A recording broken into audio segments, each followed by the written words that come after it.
Hello everyone, welcome to made easy. My name is Manvi Dubey. So student, आज आपके लिए यहाँ जो अपॉर्चुनिटी आई है वो आई है आपकी इसरो की तरफ से। अगर हम यहाँ पे देखें स्टूडेंट्स, तो government of India, department of space, Indian space research organisation की तरफ से आपके लिए यहाँ पे नोटिफिकेशन है।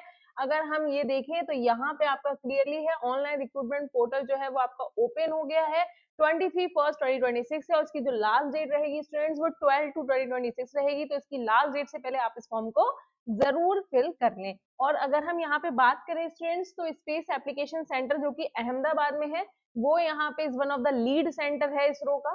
तो वहां पे आपके लिए रिक्रूटमेंट है, वेरियस डिसिप्लिन के लिए रहेगी।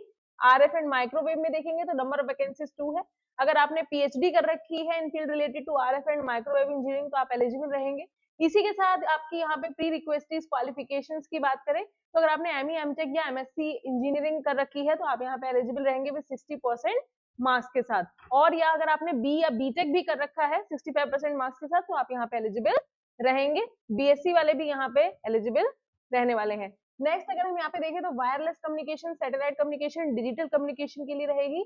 इसमें आपके लिए 1 वैकेंसी है। पीएचडी अगर आपने electronics and communication, wireless communication, satellite communication या डिजिटल कम्युनिकेशन से कर रखा है तो एलिजिबल रहेंगे। इसी के साथ आपने अगर बी या बीटेक या एमई या एमटेक कर रखा है इन इंजीनियरिंग और इक्विवेलेंट क्वालिफिकेशन एग्रीगेट 65% मार्क्स तो एलिजिबल रहेंगे यहाँ पे।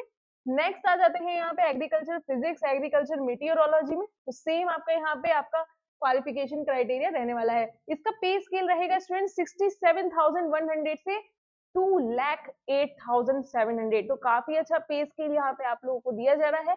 लेवल 11 रहेगा। इसी के साथ एज लिमिट इसमें 18 से 35 ईयर्स रहेगी। और यहाँ पे कैसे अप्लाई करना है, इसकी ऑफिशियल वेबसाइट www.isro.government.in पे जाके विजिट करेंगे, वहां जाके आप ये कर सकते हैं। There is no application fees for the post of scientist और इंजीनियर एसडी पोस्ट कोड 1 और 3 से यहाँ पे कोई भी आपकी पेमेंट एप्लीकेशन फीस नहीं है, ये भी क्लियर मेंशन कर रखा है। ओके, नेक्स्ट यहाँ पे देखेंगे सिलेक्शन प्रोसीजर के बारे में। तो सिलेक्शन प्रोसीजर आपका based on the online application से होगा in ISRO live register portal. Initial screening होगी, will be conducted for shortlisting the candidates for interview. यानी इनिशियल आपकी जो सिलेक्शन क्राइटेरिया शॉर्टलिस्टिंग रहेगी वो आपकी रहेगी क्वालिफिकेशन बेस्ड, देन आपका इंटरव्यू कंडक्ट कराया जाएगा। ठीक है, final selection will be based on performance of candidates in the interview only. ठीक है, इसके बाद स्पेस एप्लीकेशन सेंटर, यहाँ भी वैकेंसीज है साइंटिस्ट इंजीनियर के लिए। लेवल 10 में मैट्रिक्स ग्रुप ए रहेगा। इलेक्ट्रॉनिक्स एंड कम्युनिकेशन, अगर आपने एमई एमटेक कर रखा है RF engineering, microwave engineering, radar engineering और electronics and communication, electronics and electrical engineering तो एलिजिबल रहेंगे। 1 वैकेंसी आपकी रहेगी, टोटल 3 वैकेंसीज। यहाँ पे प्री रिक्वेस्ट अगर आपने बी या बीटेक इलेक्ट्रॉनिक्स एंड कम्युनिकेशन से कंप्लीट कर रखा है, electrical engineering, instrumentation, electrical engineering तो आप यहाँ पे एलिजिबल रहेंगे विद 65% मार्क्स के साथ। ठीक है, नेक्स्ट यहाँ पे आ जाता है इलेक्ट्रॉनिक्स एंड कम्युनिकेशन में सेम रहेगा। एमई एमटेक कंप्लीट कर रखा है अगर आपने वीएलएसआई से या मिडिट से, embedded system, integrated circuit system, semiconductor, same B या बीटेक कंप्लीट होना चाहिए इलेक्ट्रॉनिक्स एंड कम्युनिकेशन आईएन वगैरह से, तो आप यहाँ पे एलिजिबल रहेंगे। इसी साथ इलेक्ट्रॉनिक्स एंड कम्युनिकेशन में भी आपका सेम क्राइटेरिया यहाँ पे मेंशन कर रखा है। कंप्यूटर साइंस इंजीनियरिंग में अगर आपने एमई एमटेक कंप्लीट कर रखा है कंप्यूटर साइंस से यहाँ पे इंफॉर्मेशन टेक्नोलॉजी, एआई से या डेटा साइंस से, तो आप एलिजिबल रहेंगे। सेम आपका या BTech computer science and engineering या आईटी या आपका डीआई से कंप्लीट होना चाहिए, ये मेंशन कर रखा है। कंप्यूटर साइंस इंजीनियरिंग की 1 वैकेंसी यहाँ पे मेंशन कर रखी है। सेम क्राइटेरिया पावर इलेक्ट्रॉनिक्स के लिए भी रहने वाली है opportunity.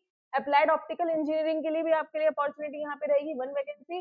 Civil engineering, agriculture engineering, hydrology के लिए भी 1 वैकेंसी है। अगर आपने एमई एमटेक सिविल या एग्रीकल्चर इंजीनियरिंग से कंप्लीट कर रखा है, वाटर रिसोर्सेज में भी कर रखा है, तो आप एलिजिबल रहेंगे।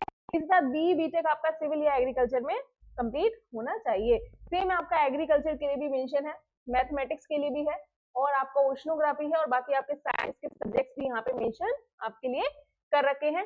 अब अगर यहाँ पे देखें तो इसका पे स्केल आपके लिए रहेगा 4 से 16 तक के लिए आपका 56,100 से 1,77,500 का, और 4 से 16 के लिए आपका रहेगा 56,100 से 1,77,500। तो ये आपका पे स्केल रहने वाला है। इसके साथ ही इसमें एज लिमिट 18 से 30 इयर्स रहेगी और पोस्ट कोड 1216 यानी एमई एमटेक वालों के लिए 18 से 30 और एमएससी वालों के लिए 18 से 28 आपकी एज लिमिट यहाँ पे मेंशन कर रखी है। पीडब्ल्यूडी क्राइटेरिया के लिए अलग चीजें यहाँ पे मेंशन है। गाइडलाइंस मेंशन कर रखी है कैसे आपको अपना एप्लीकेशन फॉर्म को फिल करना है, इसकी ऑफिशियल वेबसाइट पे जाके ये सारी चीजें आपको चेक करनी है। फोटोग्राफ कैसे लगाना है तो इस नोटिफिकेशन की पीडीएफ लिंक आपको वीडियो के डिस्क्रिप्शन बॉक्स में मिल जाएगी, वहां जाके गो थ्रू कर सकते हैं।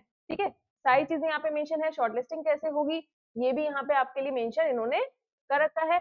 जॉब का डिस्क्रिप्शन क्या रहेगा ये भी यहाँ पे मेंशन है। ठीक है, तो यहाँ पे सिलेक्शन प्रोसीजर में आपका इसमें जो रहेगा साइंटिस्ट इंजीनियर एससी के लिए तो 2 लेवल ऑफ रिक्रूटमेंट है, एक रिटन टेस्ट और पर्सनल इंटरव्यू, ये भी इन्होंने मेंशन कर रखा है। रिटन टेस्ट का पैटर्न आपका कुछ इस तरीके का रहेगा। पार्ट ए में आपका एरिया और डिसिप्लिन स्पेसिफिक पार्ट रहेगा जिसमें ड्यूरेशन 90 मिनट्स और 12 टू 16 के लिए, और आपकी 4 टू 11 के लिए यानी पीएचडी एमएससी बेस्ड के लिए 90 मिनट है, एमईएमसी के लिए 75 मिनट है। टोटल मार्क्स 60 मार्क्स का रहेगा। टाइप ऑफ क्वेश्चन आपके एमसीक्यूज रहेंगे और नंबर ऑफ क्वेश्चन 60 आपके इसमें रहेंगे।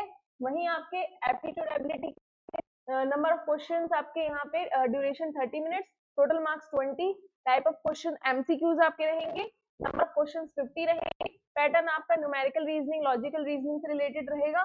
डिस्क्रिप्टिव क्वेश्चंस में देखें तो यहाँ पे 30 मिनट्स का रहेगा, एमईएम टेक 20 मार्क्स का आपका टोटल मार्क्स का रहेगा। टाइप ऑफ क्वेश्चन आपके स्पेशलाइजेशन डिसिप्लिन बेस्ड रहेंगे और 100 मार्क्स का टोटल आपका ऐसे पेपर बन जाएगा। इसके बाद आपका पर्सनल इंटरव्यू कंडक्ट कराया जाएगा, ये भी यहाँ पे मेंशन कर रखा है। होप सो स्टूडेंट ये अपॉर्चुनिटी आपके लिए काफी ज्यादा बेनिफिशियल रही होगी, और if you have any other doubt please do comment in the comment box. यहाँ पे आप देख सकते हैं वेबसाइट की भी यहाँ पे मेंशन चीजें कर रखी हैं। ठीक है, जो भी आपके पर्सनल इंटरव्यू में क्या क्या रहता है तो आप मेडिजी ज्वाइन कर सकते हैं चैनल, आपको सारी इन्फॉर्मेशन आपको एक ही प्लेटफॉर्म पे मिल जाती है। वीडियो सेक्शन में जाकर के कमेंट बॉक्स में कमेंट करेंगे। If you have any other doubt please do comment in the comment box. Thank you so much, take care, stay tuned.